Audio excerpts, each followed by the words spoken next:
ma tahaksin, et tuleviku põlvkonnad saaksid loodust näha samamoodi nagu meie. Ma olen Marili, ma olen 13 ja ma hakkasin uurima sellest umbes eelmine aasta. Ma saingi aru, et maailm pole tegelikult nii hea, kui meile räägitakse. Ja siis ma liitsin Eesti Fridays for Future lehe. Fridays for Future on üks suur organisatsioon ja paljudes riikides on lihtsalt eraldi väiksed grupid. Käiakse reedeti kell 2 protestimas, vahepeal ka kooliajast, sellepärast, et teadvustada seda täiskasvanutele inimestele. Ja see seismine ongi sellepärast, et me ei liigu enne, kui see probleem on lahendatud.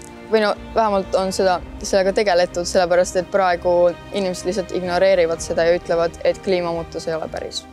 Kui me praegu midagi ette ei võta, siis paarikümne aasta pärast kaovad väga paljud liigid ära. See ongi nagu üks suur ahel, et kui midagi juhtub mõndade loomadega, siis ka teised jäävad nälga. Inimesed ei ole üldse kõige vanemad asjad siin maailmas. Me ei peaks saama otsustada teiste liikide saatuse üle. Tee teistele seda, mida sa tahad, et sulle tehakse. Riigikogu peaks võtma seda probleemi palju tõsisemalt kui praegu ja tegelema sellega palju rohkem ja kuulamagi rohkem noori. Noored peavad ka selles maailmas edasi elama, seega see probleem on meile eriti südamelähedane. Praegu noored ei saa nii palju otsustada. Kui me lõpuks saame otsustada näiteks kuskile Riigikogusse või nii, siis on juba liiga hilja.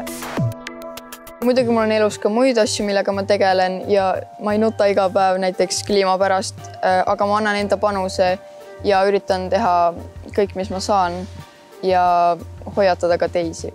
Jätkusuutlik maailm oleks selline, kus inimesed istutaksid rohkem puid, siis saaksid loomad rohkem elukohti ja inimesed võiksid rohkem renoveerida vanu maju, mitte näiteks ehitada uusi. Peaksid jälgima ka näiteks vee raiskamist.